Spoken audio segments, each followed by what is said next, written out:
Here we go, here we go. Arizona State, that rivalry, it is for real. And then on the eve of the first game at Sun Devil Stadium, U of A Vandals broke in and burned words of opposition on the 50-yard line. What a disgrace. The Arizona State Sun Devils and the University of Arizona Wildcats have one of the oldest college sports rivalries in the country. Their football teams have battled for the Territorial Cup since 1899. 122 years later, leave it to 2020 to inspire new beginnings. Say hello to the first ever Copper Cup, where these two in-state rivals have a new piece of hardware to get a hold of, along with bragging rights, of course. It's a head-to-head matchup between two top 15 opponents. If this was football, game day would be here. Ooh, we like that. We're a little south of Tempe and a little north of Tucson, so we feel like we're middle ground, neutral site.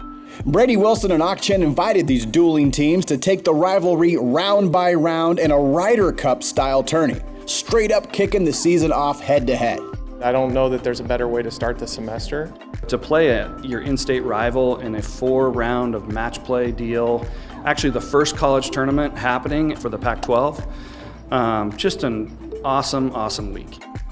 The Copper Cup's kind of a silver lining to the limitations 2020 delivered these two teams.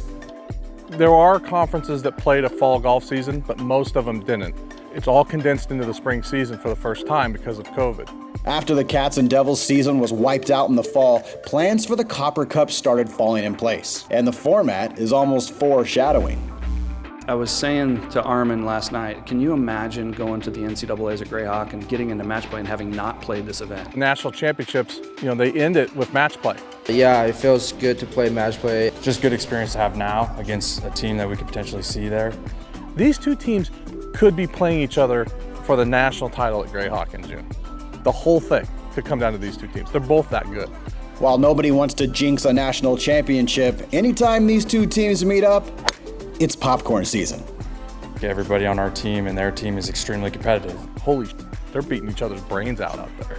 I understand the rivalry. I like the rivalry. We play against U of A so many times. We see them everywhere. We know everybody on their team. They have great individual players. They have great coaches. They have great depth. Nobody wants to lose this tournament. Well, there was a loser, and ASU fans are okay talking about it. It's impossible to ignore the outcome. That's right. This Copper Cup goes to the Sun Devils. The season doesn't hinge on just one tournament, especially not the first tournament in 10 months. Lucky for the Cats it doesn't. But in all fairness, great golf was played by both teams, and don't get it twisted, it was a tough matchup from start to finish. I mean, we won the thing, but we only led for 5 minutes.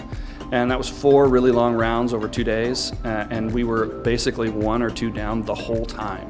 We did a great job yesterday of closing out those matches and kind of flipping a couple at the last minute, which made yesterday feel really good, and today it went the other way. You could say the first time Copper Cup was 2 days of vicious match play on a golf course with some teeth. The head superintendent, Wes, sets up this golf course challenging. The greens are rolling at 13.5, which is faster than what you'd see on most regular tour stops. It required thought. They had to know exactly what they were doing with their golf ball. They had to be very strategic about where they were trying to position it. The golf course is playing like it's meant to be designed, and it's really challenging. It's a challenge for a coach to prepare their team, I can promise you that. It's not the same as just going out there and throwing balls on the tee and just seeing what happens. I thought it was really fun. I mean, it's fun to play with a teammate and you don't get to play 4-ball or alternate shot anywhere else. With the Sun Devils dusting off their clubs and claiming victory, it's up to the Cats to bring the claws if there's a second Copper Cup matchup. We feel like the event has legs. We want to see it be an annual event. And because the NCAA certified the Territorial Cup trophy as the oldest existing rivalry game trophy in college football, we not only hope the Copper Cup can add to Pac-12 tradition, but like most, we can throw forks up and bear down for the dueling desert teams no matter the sport. If we're both awesome and we're leading the Pac-12, I mean, that's the ideal situation. And that's where we are right now. Until next time, the Copper Cup stays in Tempe with the Sun Devils. Year 1 of the Copper Cup, we hope we see it again. I don't know if it's any more exciting for that football team winning 70-7 in the locker room than it is for us right now. Go Devils. Good. That's great. Not a master. Dude, that was great.